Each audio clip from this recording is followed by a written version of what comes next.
Welcome back to another episode of City Life Uncensored. Super pumped today. Got probably one of the nicest people I've ever met, and so it's pretty cool. We were talking offline here. It's been a little over a year since you kind of took over the brokerage, and I always joke around, right, calling you the mom of the office and the mom of the brokerage with your background, which we'll certainly get into with everything you did prior to getting into real estate. And super pumped to have you here. Tara runs our brokerage, Remax Citylife. Really keeps Brian and I out of that side of the business for the most part. Obviously, Brian, you guys know his background with being an agent for a ton of years, doing a ton of business. I think him and Tara kind of had a great relationship, growing up all the way up into being agents in the same kind of community, and always following each other around as far as the brokerages they were attending. And I'm sure they'll get more into that. But yeah, Tara, excited to have you hanging out with us today on the podcast. Why don't you, maybe we'll just dive right in here. Like, I always start with, like, what's your come up, bro? Like, tell us, your background, why you're here, what you love about real estate, whatever you really want to get into in terms of, your history. Well, my background is kind of the old story that you hear about the kid who came from nothing type thing, but it's the truth. I think I moved 13 times in my childhood before I bought my first home. So my childhood was different as far as that goes, and I moved around a lot, but I think I gained a lot. I grew up in the inner city, and then I worked from a very young age. I worked through college, all that. I commuted to Slippery Rock, which was really dumb, actually, from Brentwood at that time. An hour and 15 minutes without traffic or snow. I don't know. I was thinking an hour. It was rough, but I did it. And then I taught. Like daily? Yeah. Wow. Okay. Until I pre-student taught, and then it got even crazier. I guess that was probably too, right back when gas prices were around $2 or something. They were like $20 to fill up my tank. Yeah, it wasn't too bad. That was prior to podcasts too, so you didn't have anything to listen to in a car. I talked to my dad like half of the ride every day. Wow. Yeah. Okay. So it was a task that taught me a lot. We'll just say that. And then I taught for 12 years. I absolutely loved it. I taught higher education as well as high school, as well as middle school. So that had given me the foundation to, I think, hopefully do pretty awesome here. And I began real estate as I was teaching, and it just opened my eyes to a whole other world that, not only for myself, but for my family, my friends, helping people. And it just made so much sense to me. What first sparked that interest, like in real estate? Like, obviously you were teaching. Yeah. From what I remember, you're doing some type of social media stuff. Like you always had like some kind of side hustle on social media. on social media. So was it just following people on social media, or? A few things. So I've always been kind of the entrepreneur. I would go to thrift stores whenever I was on social media, and I would seek out fashionable items. And then I created like an Instagram and a business essentially where I would sell things on Instagram. And that kind of opened my eyes to the power of social media. And so when was this? Oh, geez. It was, I was teaching. So it was probably 2008 is when I really started looking into it. And then I think I was always at the bar till 4 a.m. back at that time. I was kind of a nerd. It's fine. It worked out. I was kind of a nerd. But then by the time I actually made it happen, it was, I don't even know. Like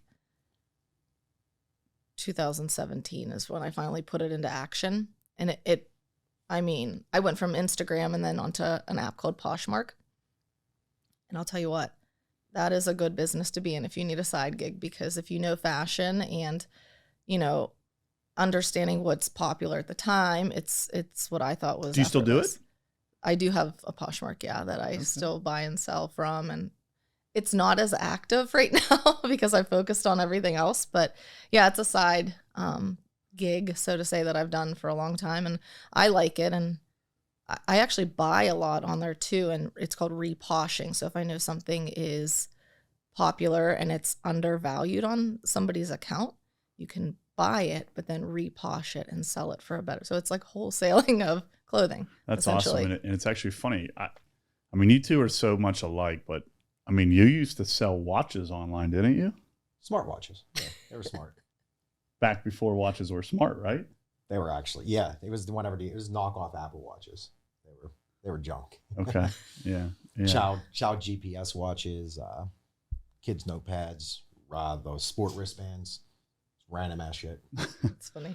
I didn't know that. So why did you, right? I mean, it sounds like you clearly had entrepreneur in your blood in terms of what you wanted to do and where you want to be. Like when I think about entrepreneurship and I think about teaching, I mean, you can't get further from the two other than the fact of, I can't even think of something, right? Like off the top of my head. So like why teaching then if you had this itch and, you know, you kind of, you know, whatever else, went to college, started this Poshmark, et cetera. Like why did you get into teaching in the first place? So initially I went to college for nursing. So I have a few years under my belt for nursing until I realized that I couldn't be in a room with needles, and I fainted a few times and it redirected. And I knew that I wanted to help people no matter what I did. That's always been just kind of my intrinsic drive of my why. And then I was in a health academy through high school. And essentially my health academy teacher, Miss Falls, who is still actively involved in my life. Shout out Miss Falls. Absolutely. She's one of my reasons I got my ass in shape, quite honestly, and got my stuff together in high school because I was not as focused early on in my life. And I think it was a blessing because I got it out of my system early. But so backtracking to that situation, I kind of knew that nursing may not be best for me. And then I kind of advocated on her background, honestly, of being the health education teacher in Carrick High School. So it only made sense to me then to maybe seek out a profession as a health teacher. And it's funny because now the fitness aspect is my passion. I love the health aspect, obviously. But when I showed up to Slippery Rock, I think I may have owned one pair of tennis shoes at the time. I didn't know what I was getting into. I drove. I'm very impulsive sometimes. And this was an impulsive decision because I wanted to go to Pitt and they dropped their program. So I went to Pitt. I spoke to an advisor. They dropped their program for health and phys ed, and I was devastated.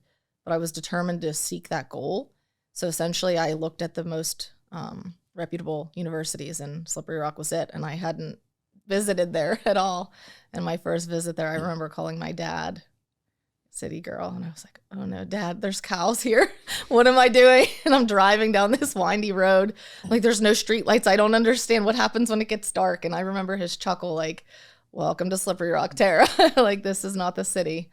But yeah, I just knew that I wanted to help people. And that was the only thing that I could think immediately that kind of resonated with my goals at the time. And I didn't really know the ins and the outs, but I think that it was a good foundation for me. Regardless. Yeah, let me dive into this a little bit more because I want to stay on topic and kind of fast forward that though, and then we can get go back. But I mean, that's clear, right? Because every time we talk and, everything, that we do with the brokerage and with people and helping people and all that, it's clear to me, right, that you do have that passion. So clearly there's something going on in the brain from a mindset perspective. So like dating all the way back to that point in time, right, wanting to help people and be a nurse and you call it, like, how has that helped you now in running the brokerage, having agents kind of under your wing, pushing the brokerage forward? And then obviously, you're obviously incredibly still active, representing clients in the industry, right? Buying and selling real estate. So how is that mindset dating all the way back to,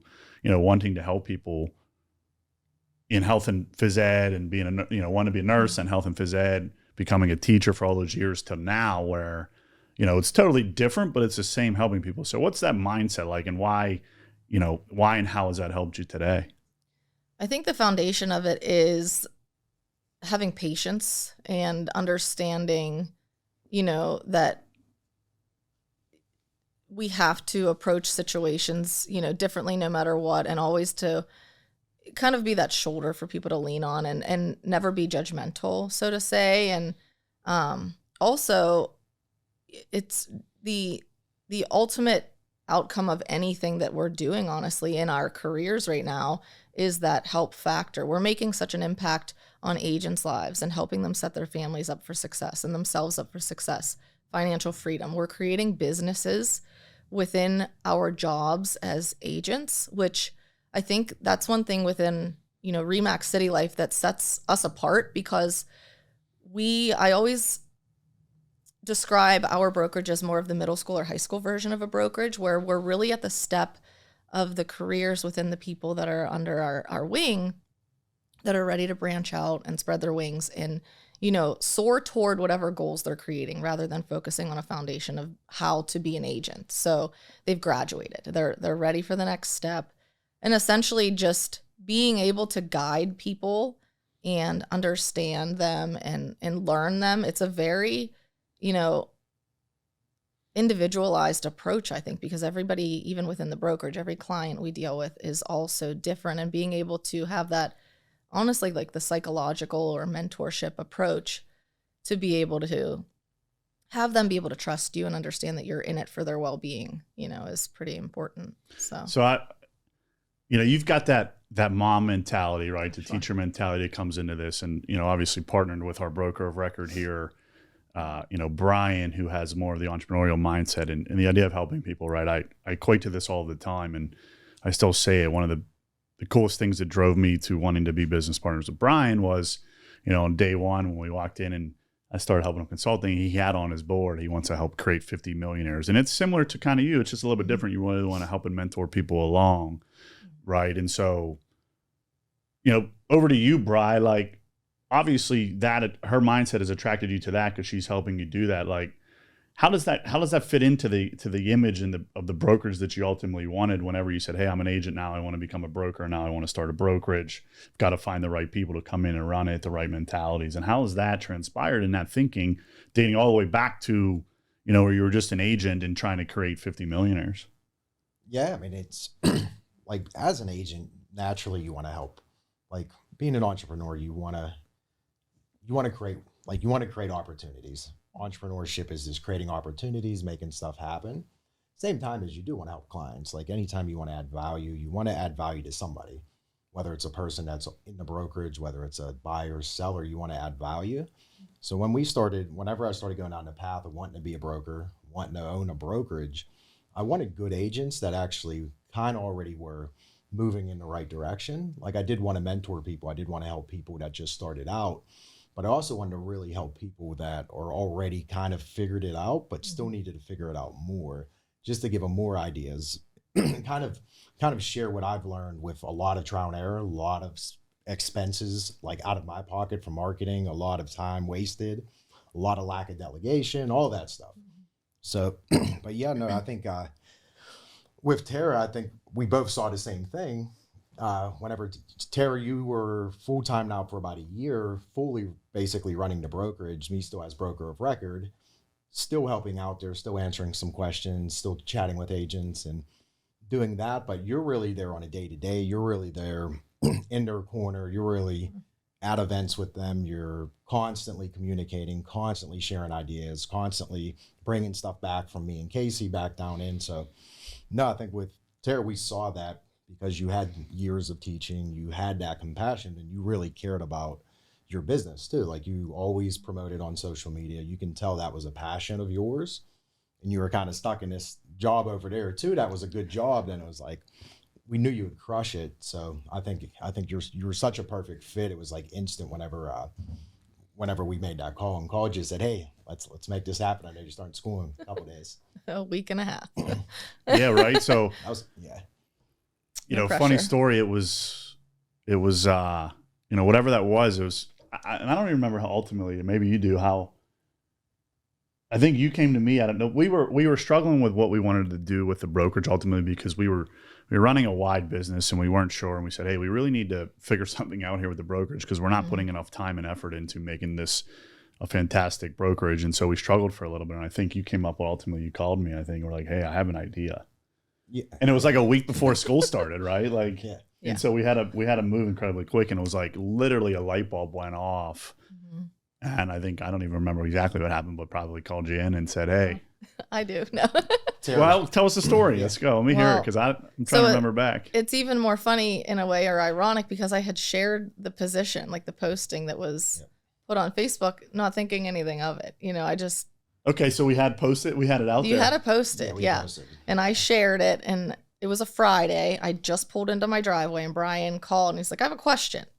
I'm like, and so everybody knows she was an agent, obviously Yes. part-time, because she was a full-time teacher doing deals as an agent on the side, right, at the end of the day. And so yeah, it was a lot. It was like 2 full-time jobs for at least 2 years or so, or maybe 3 at that time. But so Brian then had called and was like, "What are you doing on Tuesday?" I'm like, "I'm going back to school shopping, actually." And he's like, "Well, do you have time to come down for a meeting with Mark and like talk to Casey and I?" And I remember the first thing I said was like, "Who did I make mad? Like, what did I do wrong?" And I'm like, "I didn't do anything, did I?" And then he laughed and he was like, "No, we want to talk to you about a job opportunity." And he kind of ran the scenario by me. And it was like, initially, I just wanted to be like, absolutely. Like, that just makes so much sense. But then, reality sets in and I'm getting ready for a school year and I have 2 children and I have a career that, I've worked so hard to obtain and maintain. But long story short, we went in on Tuesday. It was supposed to be, I think, like a 45-minute meeting. We stayed for 2 hours. We missed, I forget where we were supposed to go, but Mark and I ended up staying. He drilled you a little bit on my behalf to make sure that it was that's the proper question. Yes. But no, it was like I could literally see doors closing and opening at the same time consecutively. It just made so much sense that I initially was, very skeptical. And even as, we left, Mark was like, "I really think that I'm backing you up on this one because this just makes so much more sense for our family and for your goals." And, I'm not in a hamster wheel, so to say. How do you feel about it now, looking back about the decision that you made? I would never go anywhere else. I mean, this is home. Like, this is just, it feeds my personality, my ambition, my future, my goals. It gives our family more than I could ever imagine. The knowledge I've gained within the last year surpasses anything I think that I've ever learned in my life, quite honestly, as far as career base and life. I feel like it's given me a whole new way of looking at life and work. So for me, I what I call that ultimately is relationship sales. Mm-hmm. What I mean by relationship sales is I've never really sold anything in my life. I was never a part of a sales organization. I was a CPA and accountant at the end of the day. But whenever you have something and you're authentic about something and you know what's best for other people and you have genuine, authentic conversations with them, relationship sales is really the ability to convince them what is best for them when you know that is ultimately what's best for them. And to toot my own horn, I think I did pretty well at that to get you over here in terms of the 2-hour conversations. And obviously I had to do some selling to your husband to obviously quit your job, and you had a pension and everything else from a teacher, right? So there was a lot to walk away from. And ultimately it wasn't even that I didn't like what I was doing. I loved teaching. I loved it. I loved my students. I loved my coworkers. The distance was really daunting. I taught in Hopewell, which was over an hour from my house. I think we threw that at her. You don't want to be traveling anymore. Yeah. So there were so many variables to consider, but I think at the end of the day, I definitely made the right decision. And, maybe one day we'll be able to get back into the schools and advocate the knowledge that we're able to instill in the high school level. And who knows, the options are endless. But one thing that always resonates with me about our meeting, your sales pitch, so to say, my personality is that I can't be stuck in a bubble. Like, it's just my mentality. I always, if somebody says that the cap is here, I'm like, no way, it's up here. Like, it's just how I've always thought. You weren't meant to be a teacher. Yeah. On that level, maybe. I'm still teaching. Yeah, 100%, nice. Right? But you're teaching at a much bigger level, and I think you're just getting started there. Sure. There's no ceiling to it either. Exactly. The options are endless. And that's what, when we were in that meeting, you had said, if you have ideas or goals or a vision, let's figure out how to make it happen. Any other place I've ever been in my life or career, there's always been limitations on anything that I could do or try. And it's always been guided by, honestly, someone who had no clue what it even entailed or had to do. So, and it's not knocking anyone, but it's just that I was being restrained in a way of what my potential could have been. Yeah. I always say this, right? Like, in order to find happiness, you have to continuously be chasing that happiness. Sure. To me, drop a bomb here, right? That is the idea of happiness to me, is always continuously chasing that. And I think in order for that to be true within work and within a career, whether it's an entrepreneur, whether you're owning your own business, whether you're a W-2 employee, a 1099, whatever all of that is, you have to be able to align the business goals with individuals' personal goals and where they want to go with their vision. And as a business owner, as a company, if you're successfully doing that, the sky's the limit. What that means, you've got to let them flourish and figure out what it is that they want, because most of us don't know. Like, probably all three of us sitting here, we don't know what we want to be when we grow up, right? We always say that we don't know where we're going to be in 10 years, but we want to continue chasing that. And we have to allow each other to do that. And I think we do a pretty good job of that at Citylife. Right. And so let's turn that back into, what we're doing at Remax Citylife, because we didn't recruit for a while. Mm-hmm. We have a very strong brand in terms of the people we allow into our brokerage. We're very selective, and you're running the show on that side. And, going back to the relationship sales, when we do recruit, we try to really show people why this is going to change their life and the best decision for them. And not everybody agrees, and that's okay. But what do we have going on in brokerage now, and why have you started recruiting again? There's a lot. And I agree, essentially, we now have so many systems in place and such a culture and a backing that I'm able to seek a few more individuals of like-mindedness. And it took building the culture first and, really instilling the true values that we have within the brokerage, because we definitely are unique and I hold so much value to it, and I would never want to jeopardize that. But we're finally at the place that we have this tight-knit unit of collaboration, of people that I feel truly humbled to be surrounded by on a regular basis. We have so much knowledge within the agents that we have here, and I just want to not only maintain that, but continue it.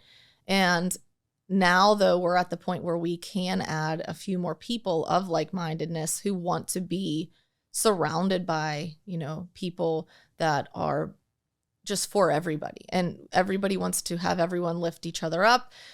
It's a very different experience than I've ever had in any other brokerage. And from what the conversations I have with other people, it's different from basically anywhere else. And I want to keep that, because it's just something that you can't really understand until you experience it and you see it for yourself.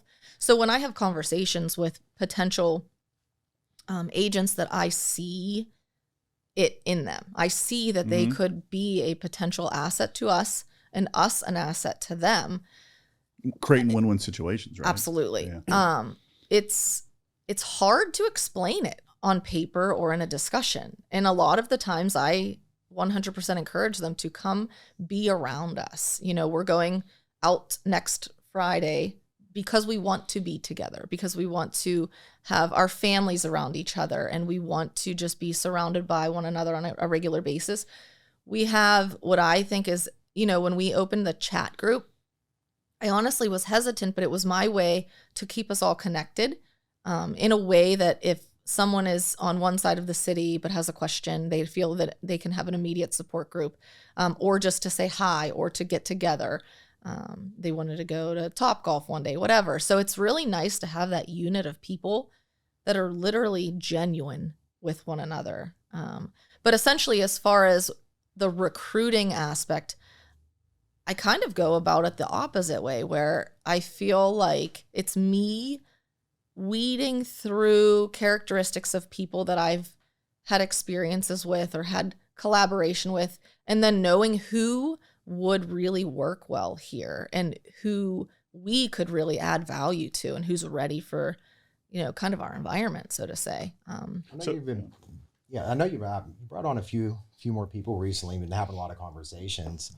I know just me personally, with being in the industry so long, with the way the market's changing just a little bit, typically recruiting season's always right around this time of year. It's always whenever agents really make switches, or fall, winter months.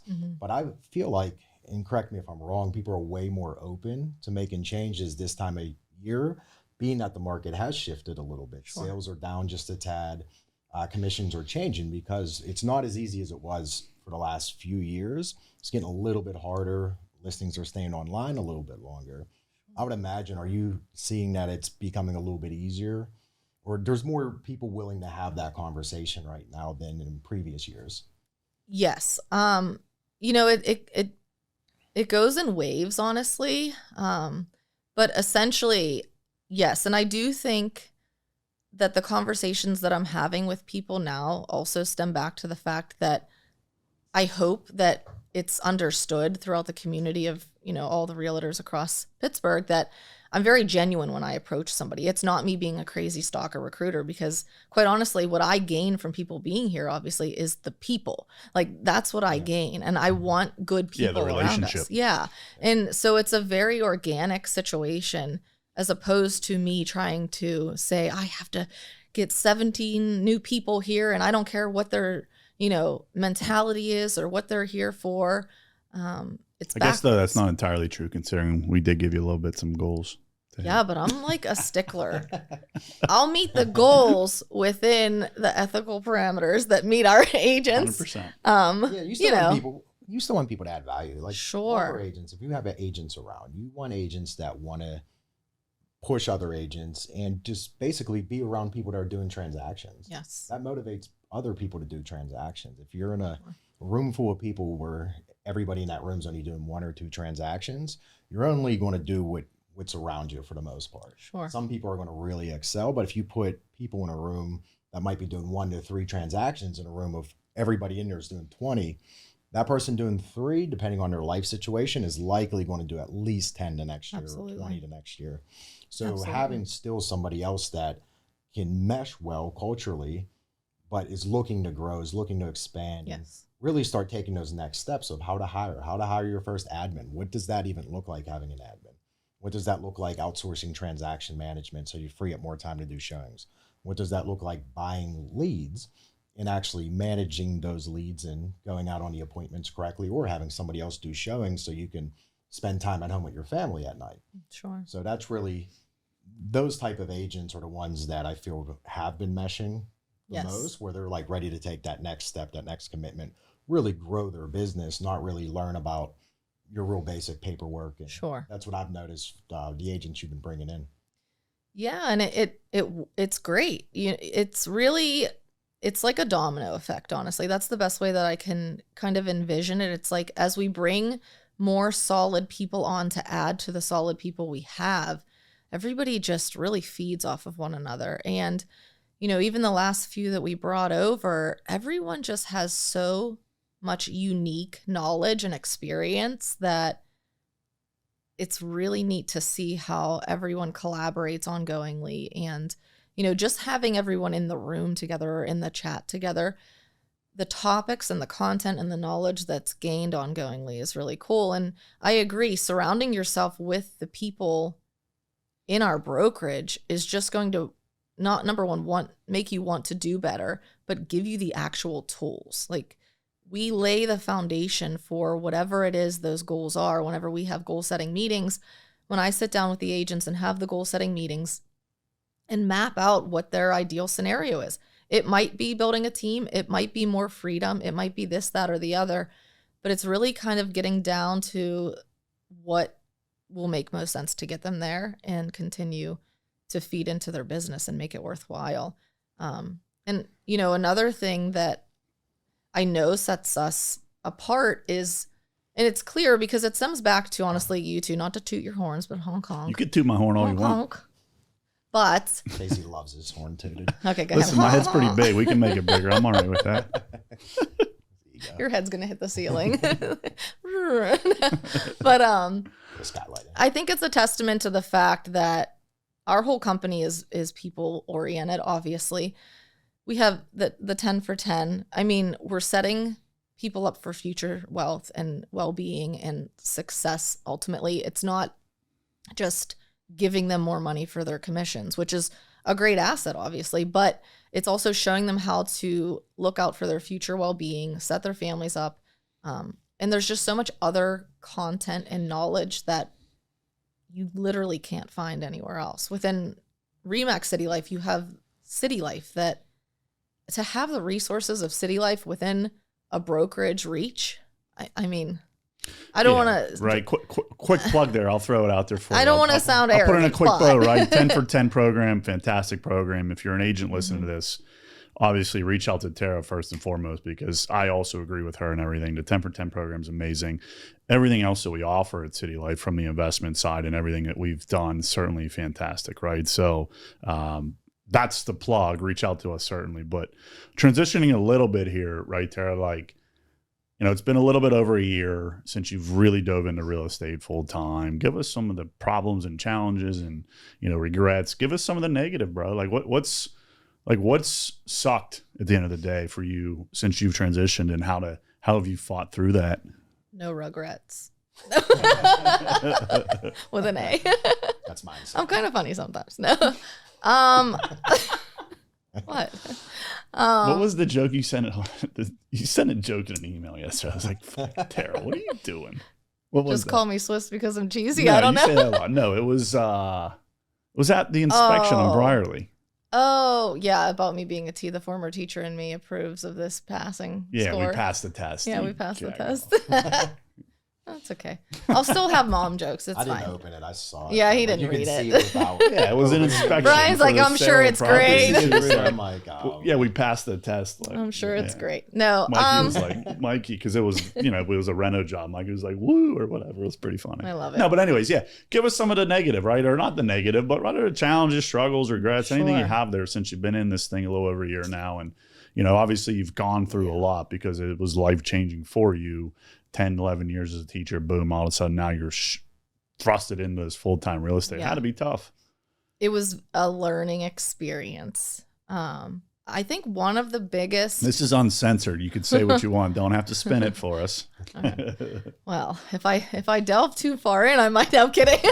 I might just leave. No, kidding. No, I think the biggest struggle was myself learning to delegate my time, because... And, you know, when we sat down with Mark, he kind of laid it on the table that my personality, you know, it's like I had that bell schedule with teaching. And in some essences, that was good for me because when that last bell rang, I walked away and I had no essential work to take home. But my personality is that I won't stop. Like I had to teach myself, you know, time management. And obviously through your guidance, I was able to have homework assignments and listen to audiobooks that gave me the tools to really, you know, as far as work and life, like I take it both ways because I was able to then figure out how to delegate my time, what was priority. I had to learn an entire new world. You know, real estate was something that I was, what I feel, very competent in, but I wasn't a perfectionist. I wasn't perfect. I am always a perfectionist. I wasn't perfect at it. Nobody ever will be, I don't think. We learn every day. So, but I was introduced to a world of running a brokerage where essentially I had no freaking clue what I was doing at first, but I was given the guidance. I was given the tools. No, it's arguable. Well, the tools were figure it out. I was going to say the tools were. I did a lot of it was great. We got a Dropbox. There's a word. If I can find it. There's access to Word documents. If I can find it. Yeah. We've overcome a lot of organization. I've created some organizational systems. We were good at keeping your head on straight while you figured it out. You're like, you've got this. So go ahead. I'm your biggest cheerleader. No, I think that was the biggest thing, is just figuring out the overall schematics of brokerage life versus agent life, because we were still pretty freaking busy, as still are, you know, as a team. So wearing all the hats, making them all efficient, organizing them, I think was the biggest, you know, obstacle to overcome. But essentially I was able to create the systems that made the most sense for what I, you know, would need. You did the tools to build your own systems. What like, okay, so clearly tough, right? That's obvious. Like, how did you manage the balance, right? You got the boys at home, lots of the boys at home, including Mark, Cody, right? Like, my dog. how do you manage all that? Because I know it's demanding. I know what you do on a daily basis between the brokerage, between, the agent on the team with us. Everything you're doing there, you're recruiting, you're trying to bring in the right agents, which is obviously much harder than just throwing out, feelers to any ever agent that wants to come, like a lot of brokerages do. And I don't fault them for that. I think that's great for them to want to grow and build, but we have a unique set of standards of which we allow to come into brokerage. So how the hell do you manage like all of that? And I do know this inherently myself because, you work at all hours, and I'm really helping you try to stop doing that. But like, I failed the test. How does that, how are you figuring that out? And I think we all will always have a long way to go, but how has that changed for you, or how have you struggled and kind of overcome some of that stuff? Right, because family's important to you, and absolutely. I know how important it is to you. It's the most important thing to you. You're always at the kids' games, right, and et cetera. So, yeah, I think honestly, first of all, learning all of the dynamics of each hat that's worn, and then being able to delegate what is, those top 3 priority, items to be done on each, sector, and then the one must do, and just, weeding through the essential items that have to be done each day. And then also kind of what I do is form that like flex time too, because things will always come up. So, if things need answered immediately or anything like that. But, I work weird hours to work around my family, because that's honest. Like that's one of my biggest factors of why, and always will be. But so I wake up really early and I hit the computer like 5:30 to 7:30. That's my first 2 hours of like my paperwork, delegation, and all of that. And then I honestly turn it off to get them up, get them fed. And then I obviously answer calls and emails and all of that. And then from like 9 until 4, when I get them, it's go hard or go home, and just being able to time block has been really good though, because it allows me to be the businesswoman I would, always want to be, but then also the mom that I refuse to not be, Give us your most embarrassing moment as an agent, or whatever comes to your mind, but probably have a lot, actually. One of my initial ones, I think. So I probably still have a lot. What are you laughing at over there? You're next. I was thinking of some funny shit. I have a master's degree, but you know how they say like you're either really smart or have common sense. So I'm really smart. So some of the things that I say, I don't have much common sense sometimes. Wow, talk about big head. I'm just kidding. Maybe I'm not really smart. I work really hard, but I have that. But so one of my first listing appointments. Hey, by the way, I'll give a quick saying. Hard work beats really smart all day 100%. When really smart doesn't work hard. I agree 100%. All right, back to something. I was on a listing appointment and I was doing the walkthrough with the client. And this is one of the reasons I rarely will wear heels on appointments anymore, because I hit the top step going downstairs and my heel got caught and I rode the steps on my shins all the way down to the bottom, and I didn't know her. So it was a very nice introduction. I hopped right back up because I'm agile. Just imagine me. Miss Phys Ed teacher for 11 years. My balance is great. Have you seen no plug or anything, but have you seen my reels? The basketball. Everyone. Follow Tara. They're pretty entertaining. Toot toot.